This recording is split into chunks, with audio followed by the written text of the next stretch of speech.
अगर आपके घर में क्लेश का कारण पत्नी है, जिंदगी आपकी नर्क से भी बदतर हो रही है, तो यह वीडियो आपको पूरा देखना चाहिए। वीडियो में बताए गए मनोवैज्ञानिक तरीकों पर अमल किया तो वो क्लेश को खत्म कर सकते हो बिना लड़ाई झगड़े के। हर एक बात को ध्यान से सुनिए। जहरीली मानसिकता वाली पत्नी को काबू करने के में बच्चे हुए 3 साइकोलॉजिकल तरीके बताने वाला हूं। अगर अपने पार्ट 1 नहीं देखा है तो उसको भी देख लेना। Number 4, the selective empathy. इसे इस्तेमाल कब करना है? जब पत्नी अपनी बात मनवाने के लिए विक्टिम कार्ड खेल रही हो, यानी खुद गलती करके अचानक रोने लगे, पीड़ित बनने का नाटक करें या बीमारी का बहाना बनाकर आपको दोषी महसूस कराने की कोशिश करें। उसके इस ड्रामे या आंसुओं को देखकर अपनी मर्यादा से पीछे न हटें। चेहरे पर बिना किसी शिकन के बेहद ठंडे और व्यावहारिक लहजे में कहें, रोने या बीमार होने का नाटक करने से तुम्हारी गलती सही नहीं हो जाएगी। जब रोना बंद हो जाए तो तमीज से बात करना और अपने काम में लग जाएं। इसके फायदे, रोने धोने को अक्सर एक हथियार की तरह इस्तेमाल किया जाता है ताकि आप पिघल जाएं और उनकी गलती माफ कर दें। जब आप उनके इन आंसुओं के सामने पूरी तरह भावनाहीन हो जाते हैं तो उनका यह सबसे बड़ा हथियार कुंद हो जाता है। Number 5, the attention starvation. इस्तेमाल कब करना है?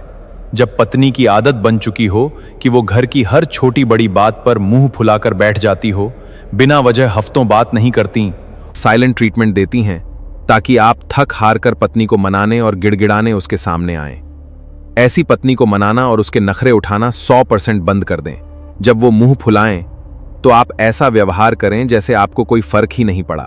घर में शांत रहें, अच्छा खाना खाएं, दोस्तों से हंसकर बात करें और अपनी जिंदगी पर ध्यान दें। उसके इस मौन व्रत को पूरी तरह नजरअंदाज कर दें। याद रखो, जितना ध्यान देते हो उतने ही ड्रामे जहरीली मानसिकता वाली पत्नी बार बार दोहराती है।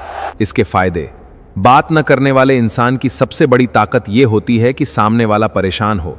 जब पत्नी को दिखेगा कि उसके बात न करने से आपको कोई फर्क नहीं पड़ रहा बल्कि आप और ज्यादा शांत हैं, तो पत्नी का यह दांव उल्टा पड़ जाएगा और वो खुद बात शुरू करेगी।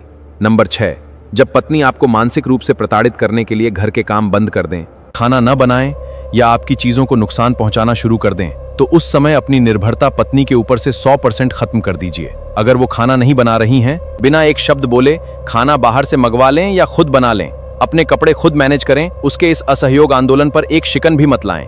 ऐसा व्यवहार करें जैसे आपको पत्नी के इस बर्ताव से कोई फर्क ही नहीं पड़ा। इसके फायदे, नकारात्मक लोग सोचते हैं कि उनके काम न करने से आप परेशान होंगे और घुटने टेक देंगे। जब दिखता है कि उनके इस असहयोग का आप पर रत्ती भर भी असर नहीं हुआ, तो उनका सबसे बड़ा भ्रम टूट जाता है और वो खुद लाइन पर आ जाते हैं।